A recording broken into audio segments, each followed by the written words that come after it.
Hey there everyone, this is Michael, and during this video I'm going to do a product review on a very popular nootropic supplement called Dynamine, and I would rate this particular supplement a solid 3 out of 10. I don't understand what all the hype is about this product. Yes, it is very exciting when a product comes to the market that is a supposedly new alternative to caffeine, because that's what Dynamine seems to be. It's similar to caffeine in structure. There are some reports of people saying it gives the energetic benefits without the anxiety, but I'm definitely not convinced about this. What Dynamine is it's a particular extract from a leaf called Kucha tea leaf, and the extract was patented by a company called Compound Solutions. And let's go take a look at what this representative had to say about Dynamine and what its promises were for all of the users. It's really a compound that helps boost energy, mood, motivation, and focus. The onset, if you take it in like a capsule or even a powder, is maybe about 25 minutes. So you ingest it, 25 minutes later you can feel something.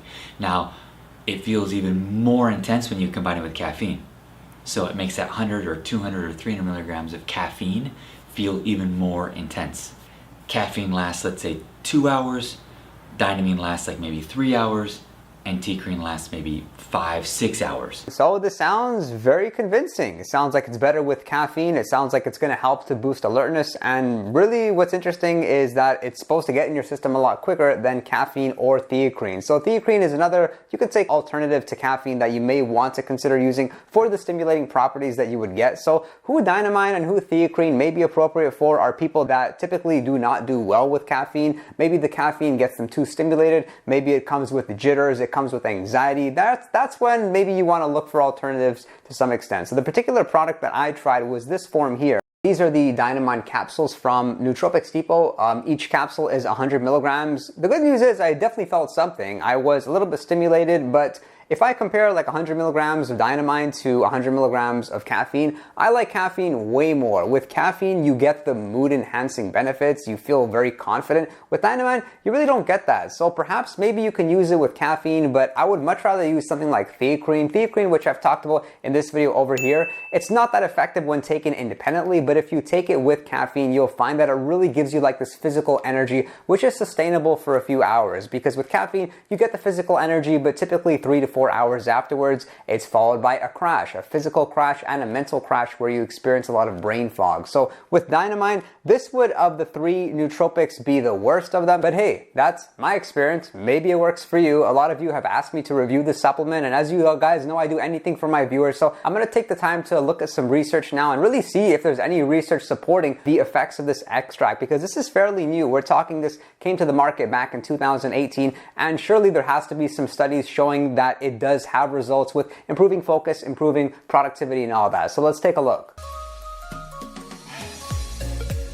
So one of the best things about Dynamine was that it's supposed to get in your system faster. But if we look over here at this study, this is Dynamine right here. You can see when plasma concentrations were really quite high. But similarly with, with caffeine, of course, and then we look at theocrine.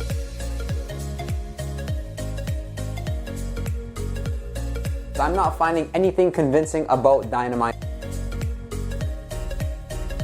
So there's 7 research papers on Dynamine specifically, and it's these same 7 that are the ones tossed around in online articles that you'll find, but none really clearly stated that Dynamine would help with performance, because the studies did things like they would mix Dynamine with caffeine and then compare it with the placebo. So when you're doing that, you really don't know what's responsible in the improved performance. Is it the Dynamine or is it the caffeine? So hopefully this comes with time. I'm really skeptical about this, because even if we look at the Compound Solution website, Dynamine is poised to disrupt the energy category with its backed by science benefits. Where's the science? Please tell me. And a growing list of toxicology, safety, and efficacy studies currently underway. So they're still underway. They don't reference any studies. In their defense, I did find something neat in that clearly what's good about the supplement is that it does seem somewhat safe in looking at it, and no negative side effects were found in any of the studies. These were a couple of studies done on Dynamine, one done on animals, one done on humans. Both of them showed that there weren't any negative side effects even at higher doses. But if you look deeper, you can actually see that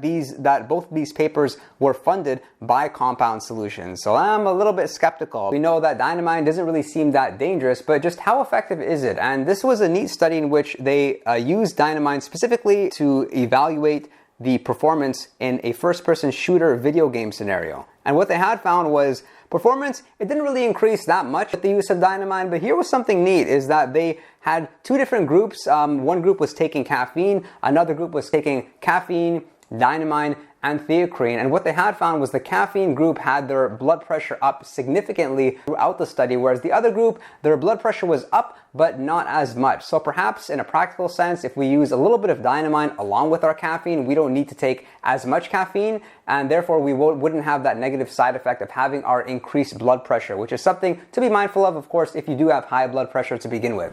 There's a total lack of research. I've looked at the papers. Now let's take a look on Google. Let's take a look for anecdotes, maybe on Reddit. Over here, somebody asked, any experiences with Dynamine? Somebody says, I tried Dynamine and it did absolutely nothing for me. Glad it works for you though. This is the most common response that you'll hear about. Someone else says that they've noticed it provides a faster stimulating effect than caffeine if my stomach is relatively empty. So if they have an empty stomach, maybe they notice Dynamine a little bit faster than they would notice caffeine. And they further comment that it's not any more potent than caffeine on a milligram to milligram basis, just faster acting. Maybe that can be said. And if you're wondering how to take the supplement, it's usually going to be sold in 100 milligram capsules. On this particular bottle, it says take one capsule 1 to 2 times daily. I would say it's really going to depend on how much caffeine or how much stimulants you're used to taking. If you're somebody that typically consumes a lot of caffeine throughout the day, whether it's coffee or caffeine pills, then you can consider using this as a replacement. We do not know with certainty if 100 milligrams of Dynamine is equivalent to 100 milligrams of caffeine, but I think it's okay to make that assumption. If you're typically taking in 300 milligrams of caffeine, then maybe consider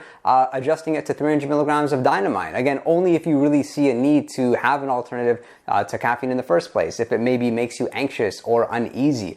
The other way of taking it is if you're going to use it pre-workout. I think that's where this supplement is best used. So I would consider doing something like taking 100 milligrams of Dynamine, 30 minutes pre-workout, and you can consider adding perhaps 100 to 200 milligrams of caffeine and 750 milligrams of L-tyrosine. I absolutely love L-tyrosine when pairing it with a stimulant because it seems to make the stimulant a little bit more effective that way. But otherwise, yes, you probably got from our little discussion today that it is not that effective, but it is still a stimulant. It still has stimulatory effects. So I wouldn't take this even within 8 hours of sleeping. Stick to morning, perhaps early afternoon. Let me know how it goes for you. It hasn't gone that well with me. But the truth is that I have theocrine. I barely use this stuff. I've got half a bottle here I haven't touched for months. So stick to caffeine if it works for you. No need to adjust things. Caffeine is tried, tested, and true. Seems somewhat healthy, of course, provided that you're using common sense and not over consuming it. And I thank you for your interest in Nootropic. Be sure to subscribe if you did get value from the video, and I love your comments. I read all of them.